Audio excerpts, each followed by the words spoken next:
الحمد لله رب العالمين والصلاة والسلام على رسول الكريم وعلى آله وأصحابه ومن استنى بسنته إلى يوم الدين. All praise is due to Allah, and may Allah's peace and blessings be on the last Prophet Muhammad sallallahu alayhi wasallam, and on all those who follow the path of righteousness until the last day. In the previous session, we began to look at study questions for this course. Basically, we went through the questions for chapter 7 and began the questions regarding chapter 8. The last point that we looked at was the new meaning or new concept of madhab which arose during the era of stagnation. And we said that the incident which marked the beginning of that era was the fall of Baghdad. In 1258, when Baghdad was sacked by the Mongols, this basically represented the turning point from which the Ummah fell into a state of major stagnation with regards to fiqh development and thought in general. We said that the new concept of the madhab, which arose at this time, which was a unique concept, this concept was that it was necessary for a person's iman and his Islam to be correct. He had to follow one of the four schools of Islamic law. Prior to that, this was never understood. Right? This was a new concept of madhab which arose. And then, as we go on further through our questions, the rulings which the scholars made on people who switched from madhab from one to another, we said that there were punishments which judges could mete out to those who switched madhabs. I mean, it was not even permissible for one to switch a madhab. And we also pointed out the two most glaring examples of the evil consequence of madhab fanaticism on the unity of the ummah. We pointed out two major examples. Anybody remember what those examples were? One concerning 4 prayers taking place around the Kaaba. That was one. The second one was the prohibition of marriage between a Hanafi and Shafi'i. And we discussed that at some length. But we could say that the overall effect was that the madhabs had become, in fact, 4 separate religions. That's what had happened. They became sects. Right? This was the evil, or fundamentally evil consequence. That each became distinct, so distinct from the other that they operated like 4 different religions. And in terms of the effect of the taqlidi mentality on the compilation of fiqh in this era, the main effect was that the scholars who wrote in this period basically wrote commentaries on existing works. And prior to that, we had mentioned that in the period of consolidation which preceded it, there was the beginning of writing commentaries started there. But their main, you could say the main development in that time was the organization of the fiqh texts, right? As the rulings were now systematized and placed in different categories, an order developed which became a standard order for writing books on fiqh and remained the standard order until today.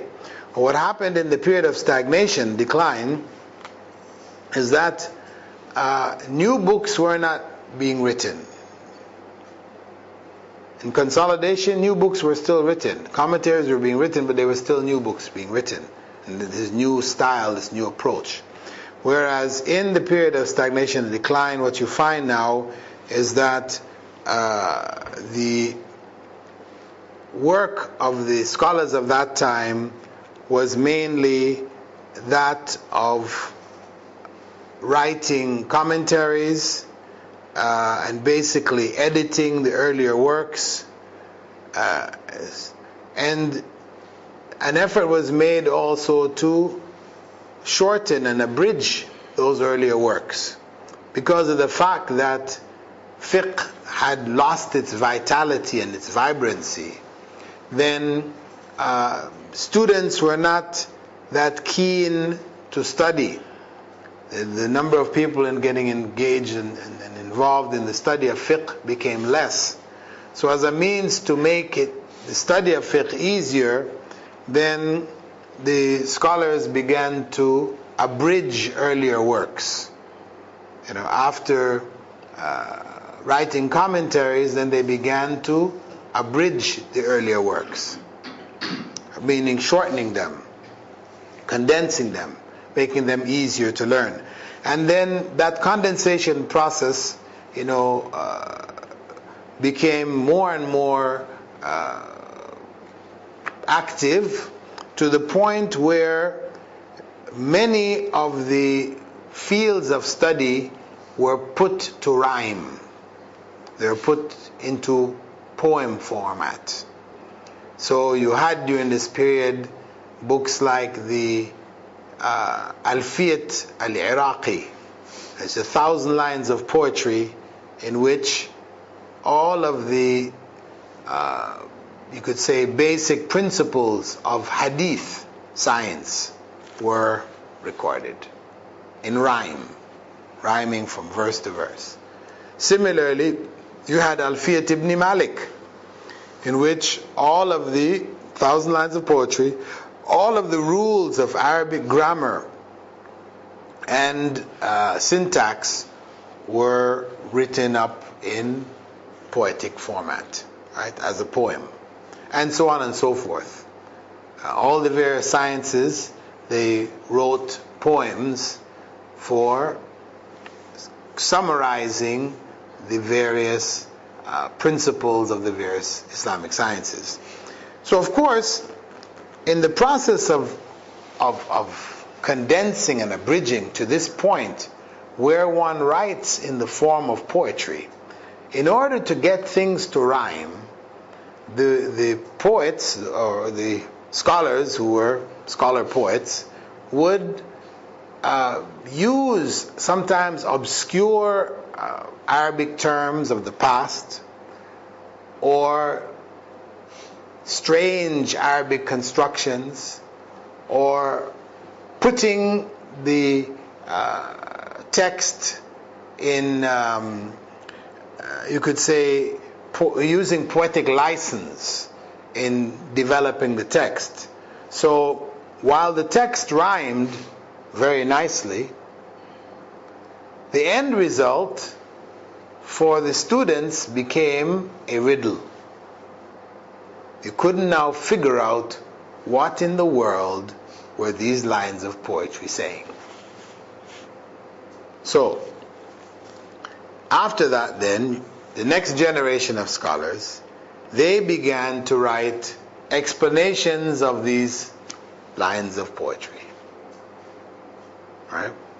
And explanations of the explanations, footnotes, glosses on the various commentaries, etc. So this became the common practice of that later era, taking the texts which were in poetic form and line by line, just like you have tafsir of the Qur'an, you have a verse of the Qur'an and then you have the commentary explaining the verse. They would have the line of poetry and the commentary explaining that line of poetry.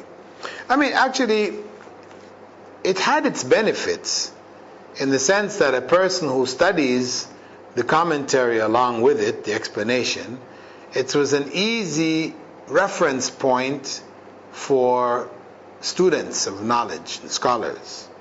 When a question was asked, for example, you had an inheritance, retaining all the different laws concerning inheritance, not necessarily that easy.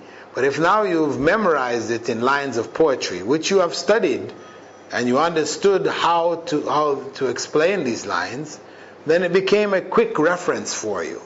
So it did have its value, but in that particular context, because of the fact that it was limited to particular schools of thought, then the value really was minimized, and the impact was really to just reinforce the divisions between the various schools.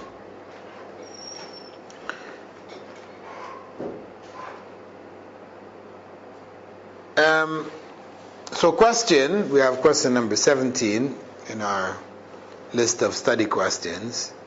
Mention the unique conditions placed in the books of fundamentals of fiqh of this period regarding ijtihad. What was the unique conditions? Of course, in books of fundamentals of fiqh, that is usul al-fiqh, which you all have studied or will study, it was necessary for the scholars to identify what were the necessary conditions that one had to fulfill to be able to make ijtihad. This is necessary, that people should understand this. However, what developed at that time was that the conditions which they placed on the scholars for a scholar to make ijtihad, these conditions became so stringent, so difficult to fulfill, that if you applied them to the first generation, to the Sahaba, etc., who were making rulings and making their ijtihad, none of them would have been allowed to make ijtihad. And the idea, of course, behind this was to make it so difficult that people wouldn't be able to make ijtihad. Because remember, they had closed the door for ijtihad. So the conditions that they were placing were basically proof that nobody can make ijtihad. Right? So that was the unique conditions which came out of that period with regards to the making of ijtihad. In terms of the first attempt to codify Islamic law, what was the first attempt? First and major attempt that we know of. Well, it was the just codes, or the Majalla al-Ahkam al-Adila, which were written up by scholars during the Ottoman era, right? They codified the Sharia so that it could be applied systematically throughout the Ottoman Empire. And this was to meet the challenge of the codification of European laws, British, French, German, etc. However, what was the negative point with regards to the codification of laws? The positive point is that it made the application of the law easier, because it's set out in a codified format. But what was the negative consequence?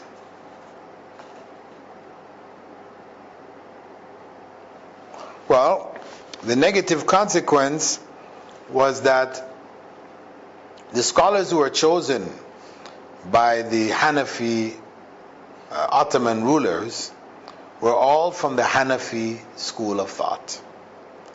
So the codification of the Sharia was not a general codification, but only a codification according to the Hanafi madhab. Now it was applied, but what it did was it basically ignored the contributions of the other schools, in areas which were critical, where they had the correct solution and the Hanafi school didn't have the correct solution, because reality is that none of the schools were perfect and complete. Right? The information, the necessary information, could be found across the schools if you added it all up. But to take one school and say everything that it has ruled is absolutely correct, this of course is incorrect in and of itself. In terms of the question regarding the contributions of Ibn Taymiyyah, Shawkani and Shah Waliullah Dihlawi in the struggle against taqleed, we can say that Imam Ahmed ibn Taymiyyah upheld the banner of ijtihad and produced a generation of leading scholars that came after him, who continued to promote the principle of ijtihad in the face of the huge wave of taqleed, promoting taqleed. So you had students like Al-Dhahabi, Ibn Al-Qayyim, Ibn Kathir, etc. They're scholars in hadith, in tafsir, in fiqh, etc. They continued to promote the position encouraging ijtihad, that is new rulings, seeking rulings from the sources, going back to the sources, not just depending on opinions. Imam al-Shawkani, on the other hand, from Yemen, and Ahmed ibn Taymiyyah, he was from the area of Iraq, etc. He's a scholar in both Egypt and Syria, Iraq. Ash-Shawkani, who was from the Zaydi madhab, from Yemen, and whose studies led him to go beyond that madhab and become a leading scholar of ijtihad among Ahl Sunnah wal Jama'ah, he himself took the position that taqleed was haram, and he wrote books in that regard, specifically Al-Qawl al-Mufid fi Hukm al-Taqleed. So he strongly attacked the practice of taqleed and promoted the concept of it being in fact haram. Shah Waliullah Dahlawi, 18th century scholar from the Indian subcontinent, he also called for the revival of hadith studies, unification of the madhab, and promoted the idea of ijtihad. So we had people coming from different parts of the Muslim world continuing to promote the enlightened approach to fiqh. As regards Muhammad Abdu, who was now from the 20th century, really late 19th, early 20th century, he, having been installed as the chief mufti of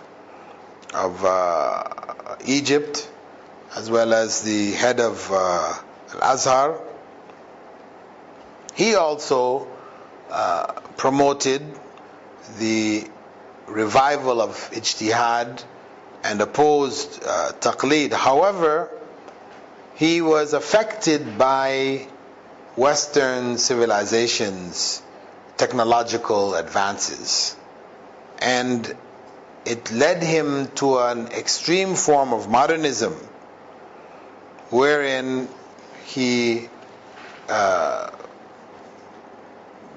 went to explain away the miracles of the Qur'an, miracles which are attributed to Prophet Muhammad ﷺ. He opposed them, explained them away in allegorical or metaphorical ways, and as such, his modernistic approach, reinterpreting the texts, produced students on one hand who after him opposed the veil. People like Qasim Amin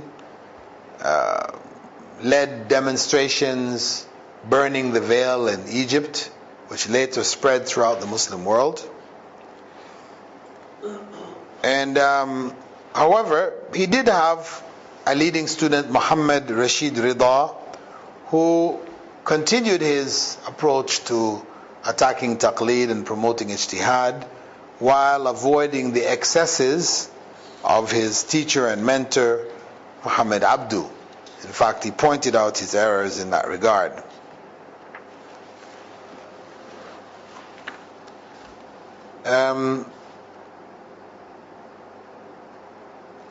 With regards to the negative, question number 21, the negative aspects of the study of comparative fiqh in Al-Azhar University, because as we took what happened in the 20th century, late 19th, 20th century, there was an effort to promote the idea of comparative fiqh, that is looking at the rulings of the different schools of Islamic law, which was a good idea. However, when it became implemented in the hands of those who were rigid with regards to the madhabs, then the principle of comparative fiqh, which in and of itself was a dynamic principle, which could have led to the resolution of many of the conflicts that existed amongst the madhabs and work towards a more unified approach. However, what ended up happening is that in the various schools around the Muslim Ummah, the scholars who taught, or the institution which taught taqleed, would teach it from the perspective of a particular madhab. So, if it was being taught in the Indian subcontinent or Turkey, comparative fiqh was taught from a Hanafi perspective, meaning that you looked at the rulings of the Shafi'is, of the Malikis, and of the Hanbalis, but basically your approach was explaining to the student why those other rulings were wrong and the Hanafi ruling was correct. So therefore, the comparative look had no real value. In fact, it ended up becoming a means of reinforcing madhab fanaticism. In the case of Al-Azhar University, how was the study of comparative fiqh organized there? Anybody remember? Was it the students of madhabs were all put into categories or something? Yeah, when a student signed up, until today, signs up in Al-Azhar, he is asked, he has to sign up in his registration form, what madhab he follows, right? And they will not allow you to say, I don't follow any madhab. You have to follow one, right? Which one do you prefer? Which one do you lean towards? Whatever, you have to fill it in. So once you fill in that you like the Shafi'i madhab, for example, then all of your teachers from that point onward till you graduate will all be from the Shafi'i school. So though they teach all of the four schools, in fact they even include the Shiites, Ja'fari school, it's taught there. Though they're teaching all of the schools, they're not teaching it from a truly comparative perspective where the student is then encouraged to arrive at what is correct of the rulings for himself. As for example it is done in Medina.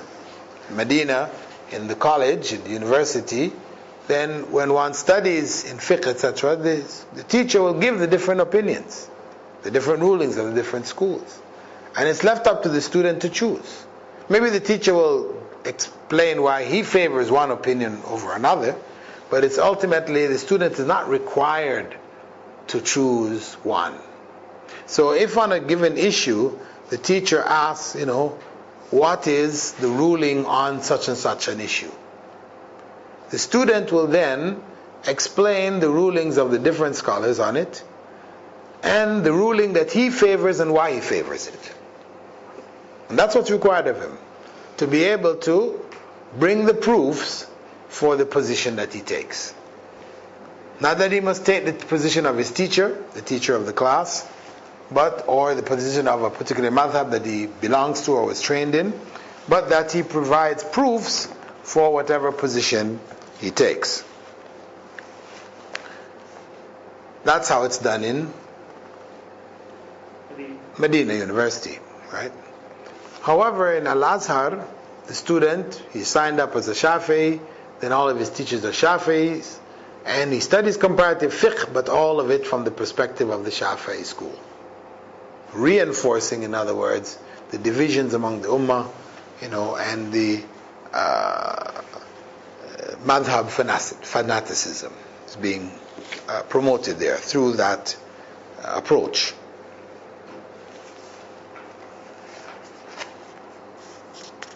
That basically covers the questions related to chapter 8. And that was the period of stagnation and decline. Before going on to chapter 9, which is the Imams and Taqleed, does anybody have any question concerning what we've covered so far? Yeah, the issue of the universities there that you mentioned about the way Al-Azhar operates and the way Medina operates. I mean, dividing them into sects like this, into madhab like this, is it not a detriment to the teaching of the religion itself? I mean, where they'll be favoring only one part of the madhab to... I mean, the approach of the Azhar, of University of Azhar. Al-Azhar. Yeah, it is a negative approach in that sense. But I mean, have they not opened up on that and thought, no, this is not the right way? We're teaching people, we're teaching ulama here, and... No, their position is just that they don't want to force any students to change their thought or their school, whatever. They want to provide education for the students within the confines of the madhab that they belong. Because they recognize and promote the idea of people following individual madhabs. So it's not surprising then that they've taken that approach in teaching students from different parts of the Muslim world. So that means somebody who comes from Al-Azhar would be following a particular madhab then? In general, that would be their position. But it doesn't mean that every student who goes there comes out with that position. Still, students are human beings. They can be exposed to other approaches and can reject that. So it's not an absolute. Any other question? Okay, then chapter 9 deals basically with the rulings of the Imams with regards to taqleed. What was their position? We've touched it in previous chapters. As we were looking at the various schools, their approaches, we can see their opinions as we went through them from that analytical approach to the schools. What were their positions? What were their principles, etc. Here we're looking at it just as a general for general understanding of their position with regards to blind following. So, first question we're looking at here is, what was the general opinion of the Imams with regards to one who gives preference to the ruling of an Imam over that of the Prophet ﷺ? If there's a statement of the Prophet ﷺ and somebody chooses the opinion of an Imam over that, what was the position held by the scholars? Any idea? Obviously, we should favor the hadith of the Prophet Yeah. of Yeah. the opinion of the Imam. Yes, I mean their position was that it was not permissible. It was not permissible for one to follow the opinion of an Imam where an authentic statement of the Prophet ﷺ has reached him or her. Right? Once it's brought and they're convinced of its authenticity, then for them to leave that position, right? Position found in the hadith, for the opinion of a scholar, then this was considered to be major error. And in fact, it is what may be called shirk in tawheed al-ittiba'. That is a form of shirk wherein the following principle, which is the right of Prophet Muhammad ﷺ alone, that he be followed, whether we understood what he ruled, why he ruled it, etc. or not, we are obliged to follow him. And that following, a blind following, is called ittiba', as opposed to taqleed. They call it ittiba'. It is the following right of the Prophet. So one, by following others besides him, when you have evidence from the Prophet ﷺ, clear evidence, then this is a form of shirk. Right? Not shirk in aqidah, which we're going to say, okay, the person left Islam, etc. No, but a form of shirk in the sense that the following, which is due to the Prophet ﷺ, one has given the Prophet ﷺ a partner, one equal to the Prophet ﷺ, whose opinions we may follow instead of those of the Prophet sallallahu alaihi wasallam. Now, with regards to the position of Abu Hanifa, question 23, regarding the recording of his opinions, anybody knows what was the position? He used to forbid his students from noting down his opinions. Yeah, he forbade his students from recording his opinions. Of course, he did make an exception for those opinions which were thoroughly debated and agreed upon by all his students. Once he came to that state, then he permitted its recording. But just when it was in the state of the opinion of Abu Hanifa, he had an opinion, he didn't permit his students to record his opinions. Because as he said, he may hold an opinion today and change it tomorrow. And he may hold an opinion tomorrow and change it the day after. So, to write down his opinions is to fossilize them and not allow the flexibility of the scholar to change his opinion. So that was how he viewed the recording of his opinions. With regards to making rulings according to his opinions, his position with regards to that, if somebody wanted to make a ruling, right, using an opinion of Abu Hanifa, he said no. He forbade it. Why did he forbid it?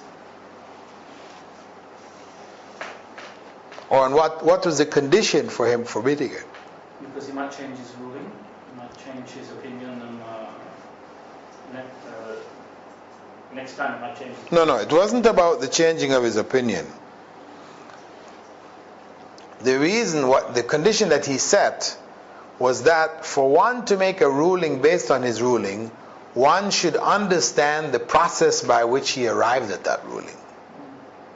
If they didn't understand what are the proofs involved, what is the analogical reasoning which was used, then to just go ahead and make a ruling, he felt that to be incorrect and he disallowed it. So he said, it is forbidden for anyone who does not know my proofs to make a ruling according to my statements. He disallowed it, meaning that it is a requirement for them to go to the sources and get it from where he got it. He did add to it in the end that we are humans and we may say something today and reject it tomorrow. So that element was still there. The idea of opinions changing. But if one understood the reason and the rationale behind the ruling, how he arrived at this ruling, then if the ruling changes, he can easily go along with it. It's not a problem. But if he has not understood the rationale and he's just blindly following, then it becomes difficult. He takes a position today, Abu Hanifa changes a position. He's going to stick with this one. He can't be changing himself, from one opinion to the next opinion to the other. So they took the position, the people took the position of just sticking to whatever opinion was held by the Imam and the scholars under him, the students. But this was a harmful and incorrect position. This wasn't the position of Imam Shafi'i himself. Regarding Abu Hanifa, we're looking at Abu Hanifa, yeah. So regarding Abu Hanifa's position, where his rulings contradicted the Qur'an and the Sunnah, his position regarding that was to throw them aside. And accept the ruling from the Qur'an and the Sunnah. If people found, and he was a human, as he said, these issues can slip anyone. If people found that what he has ruled, in fact, goes against the Qur'an and Sunnah, then his position was, reject my ruling. He instructed his students to reject his ruling. Lastly, his position with regards to authentic hadiths. Does anybody recall? He said that authentic hadith is his madhab, or is his opinion or something. Yeah. He said basically that صح الحديث فهو مذهبي. If the hadith is authenticated, then that is my true school of law. So he put it all the way back to Rasulullah sallallahu alaihi wasallam. He rejected the idea of it being placed on his shoulders, but instead he put it back to the time of Rasulullah sallallahu alaihi wasallam. With regards to Imam Malik, an example of his changing opinion based on authentic evidence. If he made an opinion on a subject, and authentic evidence came to the contrary, his basic position was he would change. He would not stick to his opinion. He would leave it immediately and take on the new opinion which came to him, if it was authentically supported with evidence. This is the key, right? Because if a person follows the school of Islamic law, his knowledge is limited. He's not able to go to the sources and extract rulings for himself. So if somebody else comes along and tells him something else, no, it's not quite like that, really, the Prophet ﷺ said this, or the Qur'an said that, and so and so. Is he obliged to follow them if they've come and said this? No, he's not obliged. Unless he gets convincing evidence to confirm that what they have is in fact true. You have to give him the right to check back and to get confirmation before just jumping the bandwagon onto a new bandwagon in that sense. Example of that was concerning the washing between toes. Example, right? This is recorded in the book. We don't need to go back over it again, but the fact of the matter is that Imam Malik didn't used to rule that it was necessary to wash between toes. However, when he made this ruling, one of his students stood up and clarified to him using a narration which he had heard from other authentic sources, Al-Layth ibn Sa'd to be exact, that the Prophet ﷺ had in fact done it, and the companions had done it. So Imam Malik changed his ruling and began to teach that in place of whatever ruling he had before. Now, with regards to where he had opinions which contradicted the Qur'an and the Sunnah, his general position was reject them. Right? There's no statement for him saying إذا صح الحديث فهو مذهبي. We don't have anything like that. But basically he said that whenever anyone finds any position of his which contradicts, goes against the Qur'an and the Sunnah, then he should reject them. So basically in saying that, he's saying that my school, my true position is really that of Qur'an and authentic Sunnah. With regards to Imam Shafi'i, and if I asked you, for example, give an example of how he avoided imposing his views on his followers and students. Can we give an example of that? I think the Khalifa had requested that his law be the law that is imposed on the country, and he refused or something like this. Yeah. That Imam Malik, in fact, was requested by two of the caliphs, Abbasid caliphs, to put together a compilation of hadith which they could then implement as the law for the whole empire. Now, Imam Malik put the hadith collection together, called it Al-Muwatta, but refused to permit that it be imposed on the rest of the Muslim empire. Right? So that is a practical example of his position with regards to the blind following of rulings. Now if we look at Imam Shafi'i to see what was his position regarding rulings, his own rulings, he took the position that there is bound to be errors in my rulings. I'm a human being. I'm going to forget. I'm going to misunderstand a hadith. I'm going to use a hadith, not in the context that it was meant or whatever. This may happen. So he said, the correct ruling is whatever Allah's Messenger said. And that is my ruling in the end. Right? Because not only for himself but for all of the scholars, they were all human beings, and so they forgot things. So each time a ruling was needed, people requested an opinion, a fatwa on a given issue or whatever, they would draw on their memory, make deductions, etc., and give them a ruling. But what would happen is that all of the scholars involved at some point or other would have made some mistakes. So he said we should be conscious of this, not to think of them as being infallible scholars, because the issue of infallibility attributed to human beings is a false issue.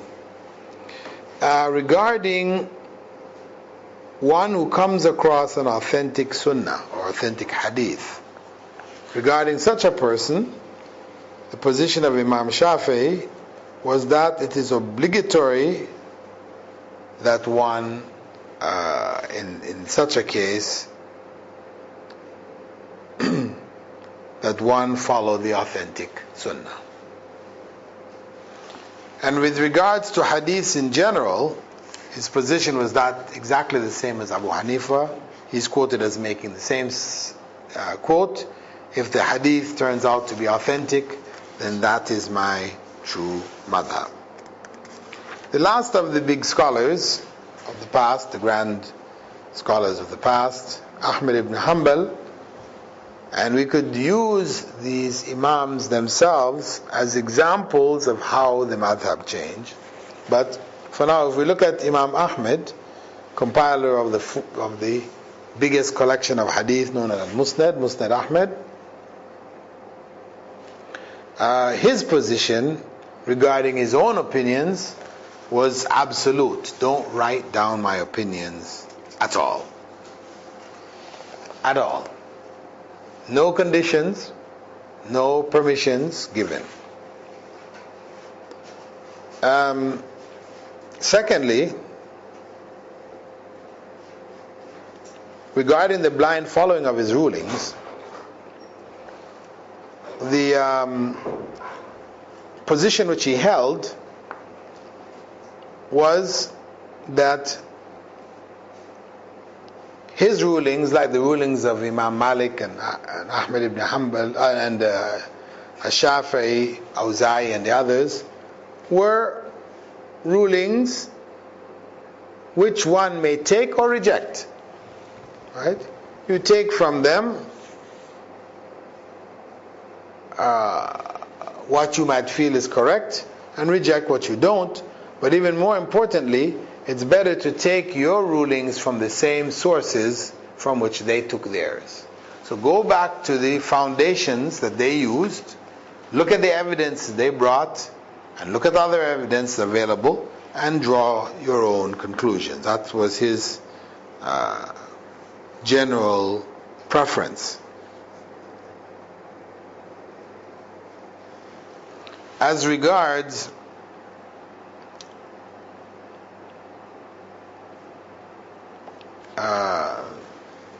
the opinions of all of the scholars in general, he also said that they were all equal.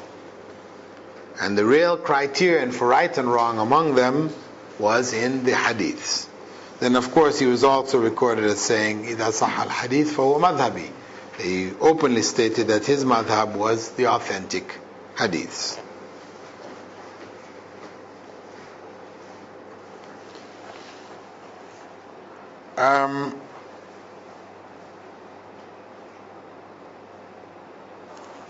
When we shift from the great imams to their students, we find that same tradition going on. The early scholars, students of the great imams, easily and freely contradicted the rulings of their imams. And there are numerous examples mentioned in the book. However, if one were to take a general example with regards to Abu Hanifa's position on Salat al-Istisqa, Abu Hanifa felt that it was just for people to make dua during a prayer, and that there was no specific prayer for Istisqa, Salat al-Istisqa. That was the position held by Abu Hanifa. However, his leading students, Abu Yusuf, Muhammad al-Shaybani, they abandoned that position of his and instead took the position that there is such a prayer as Salat al-Istisqa. It involves people making 2 units of salah and making dua. Were encouraged after that to go and reverse their garment and put it inside out, turn it another way around, and to do what was required of them with regards to the celebration of the Salatul Istisqa. So that's an example.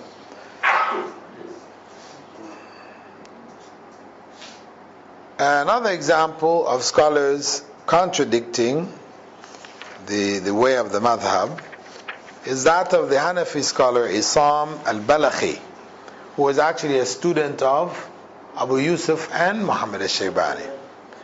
You know, he was a student of both of these leading scholars of the madhab. So he's like the second generation after the great imams.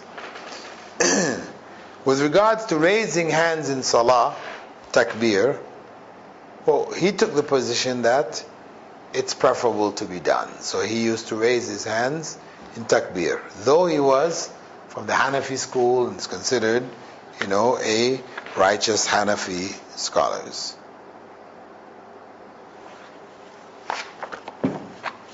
That is Isam ibn Yusuf al-Balakhi.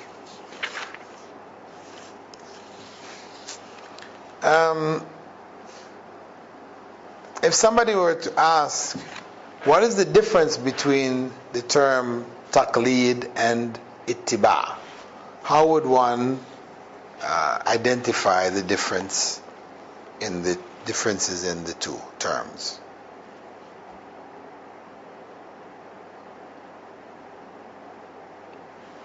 Taqleed would be differences of opinion, and ittiba' would be blind following. No. Taqleed literally means following. Ittiba' literally means following. But when the term taqleed is used, it's actually used as a short form for taqleedul a'ma, that is the blind following.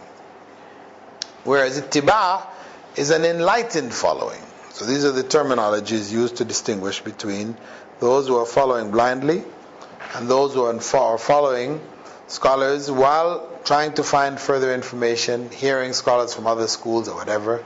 They have an open mind while following a scholar, because the idea of one saying, well, no, I'm not going to follow any scholars, I'm just going to go to Qur'an and Sunnah, we showed at the end where one can end up, where one rejects the effort of the early generation of fiqh scholars. They made a great effort, which should be respected. There's a lot of benefit there.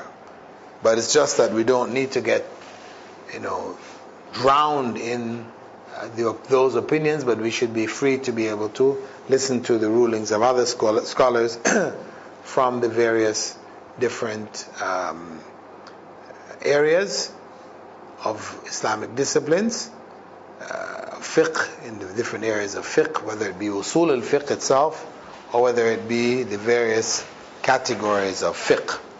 One should be open-minded and be able to draw from the rulings of the earlier scholars. And when one does so, then one is practicing ittiba' as opposed to taqleed.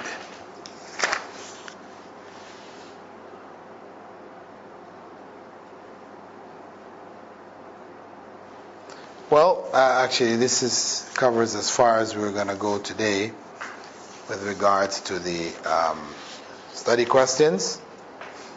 In the next period, inshallah, we'll cover chapter 10. That is basically the end of the book, except for the conclusion. So hopefully, inshallah, in the next class we'll be able to complete the revision questions for this subject, fiqh, right, on the evolution of fiqh. Are there any questions concerning this last section? Yeah. You mentioned about the issue of shirk of tawheed of ittiba'. But don't the Hanafi Imams who insist on blindly following the teachings of Imam Abu Hanifa, in contrast with the hadith of Rasulullah sallallahu alaihi wasallam, are they not actually practicing this shirk? Yes, those who promote the blind following of the rulings of the schools are promoting exactly this form of shirk, right? But I mean, they seem to be rigid on that is right, and even if you put the proof in front of them, they still don't accept it. So. Well, the issue of them being rigid, we know this. That's a product of generations. Generations of tradition, where people have been locked into these views, these positions, and so it colors their whole approach to fiqh and in its application. So it's not surprising to hear that in the past. I'm sure if we did a bigger survey of our students, we would find that mostly everybody have experienced, this similar experience. Okay, if there are no more questions, we'll close up the session. Subhanakallahumma wa bihamdika, nashhadu an la ilaha illa ant, nastaghfiruka wa natubu ilayk.